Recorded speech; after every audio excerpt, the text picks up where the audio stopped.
Hi, my name is Cheryl, and this is my story. My story, much like Jeff's and everybody else's, started years before we ever knew we had a story. Things change, and now we know more than we did before, and I am thankful that we know more than we did before, but my journey pretty much started when I was in elementary school. I became lactose intolerant. Thinking back now, I think I always had been, even from birth, but it really didn't start to become a problem until about elementary school. Of course, my mom just thought, I had stomach aches every morning and I didn't want to go to school. I began to develop psoriasis, which was another adventure trying to get that fixed. And just always struggled in school, always had issues. I was always behind, never felt like I fit in. And throughout the years, kind of learned how to adapt and live with it and deal with it. And when I was that young, I didn't know any different, and so we just dealt with it how best we could. In 8th grade, I was diagnosed with dyslexia, and at that point, like I said, I did kind of learn to kind of work around it, do what I needed to do to get the stuff done. There really wasn't any resources at that time that they could help. Nobody really knew how to deal with it. Now we obviously have a lot more resources and a lot more help for the kids at school that do have it. I was kind of on my own. The school had told my mom, because we did try to get private help, that they were not going to help us anymore. There wasn't really any special classes, anything like that. So I struggled through it. I did graduate. I went to college, did all that, but it was never fun. School was never enjoyable. Nothing I would ever want to do again. You couldn't pay me enough to go back to school. When I did go to college, I moved away for my second year in college, and that's when I started to have a lot more issues. I would get ear infections very, very frequently. And then you go through the cycle of where you have the antibiotics and the ear drops, and then it doesn't work, so you go through the second cycle, and then that's better, and then a few months later I'd have an ear infection again. Never really had ear infections when I was a baby. It did kind of start in college. I did find out that I did also have PCOS, so I did have a lot of trouble losing weight. I could gain weight. I could kind of stay in a 10-pound range if I could lose 10 pounds, but that was about it. Didn't have any problem having kids. I do have 2 kids now, so I didn't have that issue with the PCOS. Not sure exactly when exactly that developed, but that kind of started the spiral of everything going, and going from doctor to doctor to doctor. That was kind of before I knew to speak up and to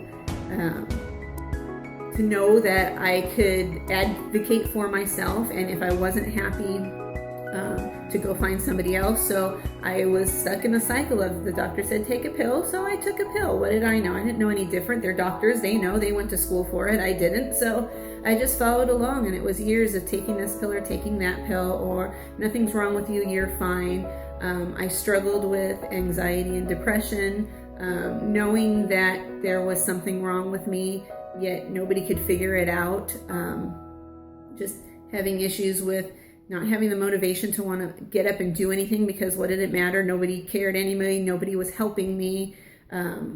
Constantly told, the labs are fine, your labs are fine, there's nothing wrong.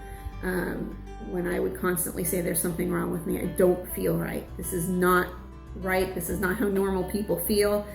Always tired. The psoriasis became a big issue.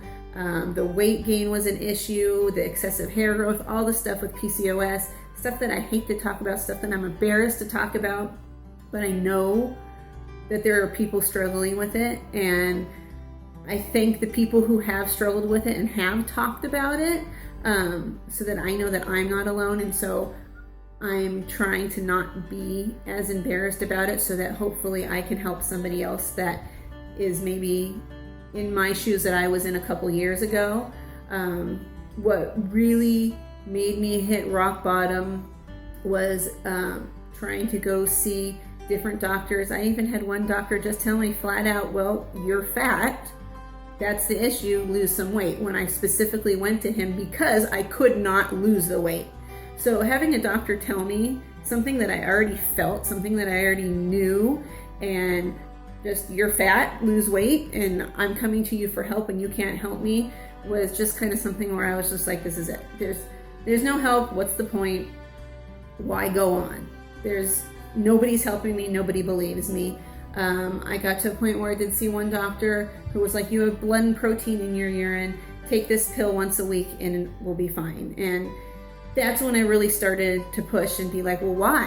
Why is there blood and protein in my urine? I don't have a problem taking the pills. I don't have a problem with prescription medication when it is needed. If it helps, it's absolutely wonderful. I have nothing against it. I would like to try to be without it if I can and find alternate ways to fix the issue. But if I need them, I don't have any problem taking them. And I was pretty much told, well, I don't know why you have that, just take the pill. And I said, I don't want a Band-Aid to cover it up. I want to find the reason why and maybe fix the reason, and then I won't need that medication. And at that point I had been on and off antidepressants for a while. I'd start to feel better, and then, things would happen and I'd get depressed again, or the anxiety would build up and stuff like that. And so, there was a few years where I was just kind of living day by day. I didn't know what was going to come. You kind of get stuck in that wheel of, okay, I have to take care of the kids. I have to take care of my husband, take care of the house, go to work, just survive. I could barely make it through the day without taking a nap, always tired. It wasn't fun. I didn't like who I was. I didn't like the life that I had.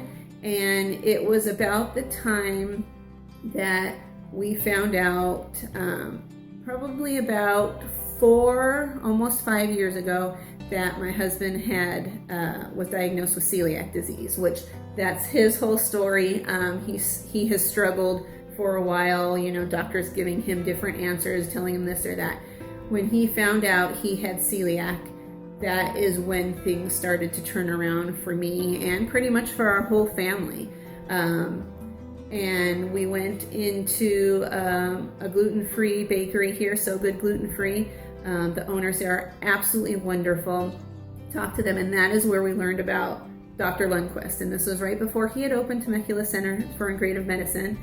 And we called and we got on the waiting list, and I told my husband, I said, this is it. This is what is going to change us. He is going to help us, and this is going to be the turning point. And I don't even have the words to tell you how I felt after that first appointment with Dr. Lundquist. We were on the waiting list. We waited months until the center was open to be able to see him. And when I was told that your first appointment would be 45 minutes, I was absolutely shocked. I'd never, ever had a doctor spend that much time with me. And like Jeff had said, and I know many of you have said too, that first appointment with Dr. Lundquist was absolutely a game changer. Not that I was healed, after that first appointment or anything, but somebody listened to me, and he knew what I was going through, and he was there for me, and he was going to be by my side, and he was going to help me. And he had the same ideas. He is not against medication when it needs to be used, prescription medication. He tries to limit the amount if you can, but if you need it, he is not against that. And that is exactly where I was. And I pretty much went to him when we were at the bottom. I had given up. I didn't think that anybody would listen or anybody would help. And he did. And he took me back to when my mom was pregnant with me and asked me questions about my birth and, all my early years, all the years that I had those ear infections going through college, about my learning disabilities, everything that I had been through, both pregnancies with both my children, all that stuff, and started to put things together. And when he did this timeline, it was like amazing. You could see it. You could see everything start to happen, and how everything was, one thing happened because of something else, and it was just amazing. And he told me, after that appointment, he told me, I don't know the answers yet, but I will find them out, and I am here for you, and we will figure this out. And I was like, it's making me want to cry now. I never had a doctor care. I never had a doctor tell me that they were there for me, that they would figure it out. He was honest. He said, I don't know what the problem is or how to fix this yet, but we will figure it out. And I am so grateful for him. I think about, oh my God, what am I going to do when he's gone? Oh my gosh, I hope he doesn't close the center. I have friends who I try to get into the clinic all the time. I tell everybody it is so worth the wait. Get on the waiting list. Wait the 3, 4, 5, 6 months, whatever it is, to get in. I have seen Dr. Lundquist. I've seen Dr. Narayan. I've seen Melinda. I've seen Melissa. I've seen Dr. Hazen. I've seen AJ for acupuncture. I've seen everybody in the office. I have never had a doctor or a doctor's office or a group of people care so much. And I am in no way 100%, but I am better today than I was yesterday and the day before and the day before. And I know it's a day-by-day thing, and I know it's a lifestyle change. And through all the issues with myself and with my husband, and learning about celiac disease and about PCOS and how psoriasis is intertwined with all of that, and depression and anxiety, I am off almost all of my medications that I was on before I saw Dr. Lundquist. I am still taking prescription medication for PCOS and for allergies. I do have really bad allergies. But I'm also supplementing with other things. I have not been on antidepressants or anxiety medication for years now. I am giving myself injections that I never thought I could. I'm doing the B12 and the folate acid, and that is making an amazing difference. And to have to give myself a shot is something little compared to everything else. And I am happy, and I'm losing weight slowly but surely. And I'm going to jazzercise, and I have friends, and we have had to make those lifestyle changes, and that has changed. We've had friends who we can no longer be friends with. I have family members who I no longer talk to because that was toxic for us. And making those changes and knowing that you're not alone is just so empowering. And after finding out the issues with myself and talking to Dr. Lundquist and working through them, my kids now have their own stories too. My youngest son was diagnosed with celiac disease a year after my husband was, and having issues with him and him in and out of the hospital and him going through the same thing. We don't know what the issue is. Oh, he's fine. This is that. And now talking to Dr. Lundquist and having him go in and see Dr. Ruiz, we find out that he now has a soy allergy, which we never knew about. My oldest is allergic to wheat and to dairy. And so every day is a challenge for us. But I know that I have people on our side and that they will help us get through this. And yes, we are gluten-free and dairy-free and soy-free.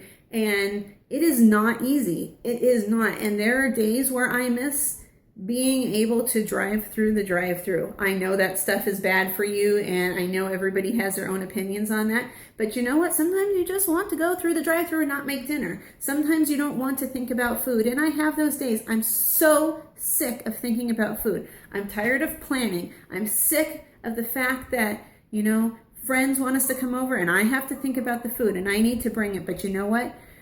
When I step back and I think about it, and I know that that is what has changed us and that is what has made us better, it doesn't seem like such a big deal. But yes, I do miss the convenience of, ordering pizza or something like that. But that's something I still struggle with. And my husband finds it a little bit easier to deal with it than I do. But that's something that I'm still working on. But I wouldn't have it any other way, because I know that that is our journey and what we need to do to be able to keep ourselves healthy. I own and run my own licensed daycare. I am taking care of children all day long. I am able to stay awake during the day and not have to take a nap and take care of them and still be able to take care of myself and my family and all our needs. And I couldn't have imagined a couple years ago, before we met Dr. Lundquist, being able to do that. I struggled every day, and I cannot thank Dr. Lundquist enough for doing what he does, and for loving what he does, and the passion that he has, and the time that he takes to choose the other doctors that are in his practice with him. And I so wish that so many more people could take advantage of that. I have a friend that's struggling right now, and I've tried everything to find a doctor for her, like Dr. Lundquist. God, I wish we could clone him. But I know that she will find somebody just like we did. And I know that Dr. Lundquist is doing his best to help all of us, and to find other doctors that he can teach to help other people, not just in Temecula, but in other cities and states and countries or wherever. And I am just so grateful for him, and just can't imagine where I would be without Dr. Lundquist. And it's just amazing. And I have a long way to go, but I want people to know that are where I was a couple years ago, or even where I was yesterday. Don't give up. Keep fighting for yourself. If you feel something is wrong and you are not getting the right treatment, go out and search for it. Don't be afraid to fight the insurance companies. Don't be afraid to talk to the doctors, to ask questions, to search. You are entitled to that. You are entitled to the answers about yourself. You are entitled to get the care that you need, and you are not alone. And we're here, and I wish I could help more people. And the ones that are just getting diagnosed with celiac disease, or changing their lifestyle, or having to change their diet, I have been there. There has been many people there, and while you do feel alone, please know that you're not, and please reach out and ask for the help, and you will be amazed at what comes back. It is amazing. I have been there. I understand. I had the breakdown in the grocery store that very first time that we went shopping for all our gluten-free foods. I literally cried in the middle of the grocery store and had to walk out without the food because I just could not deal with it. I've been there. Now I can hit every store. I know what brands we use. I know what's safe for us. I can scan a label faster than anybody. I don't need the apps on the phone anymore. You will get there. You can do it. I am still learning every day, but know that you're not alone, and know that there's people there to help you, and advocate for yourself, and don't stop fighting, and share the knowledge. And if there's somebody that you know that hasn't seen Dr. Lundquist and needs the help, he is absolutely amazing. Anybody in the office, it's like a gift to be able to see him. And I know the wait is long. I know the waiting list is long. I know sometimes for appointments he does run late and over. And that's something that I'm willing to deal with, because I know what a great asset he is, and I know that he's on my side and will take the time. And I'm just so grateful.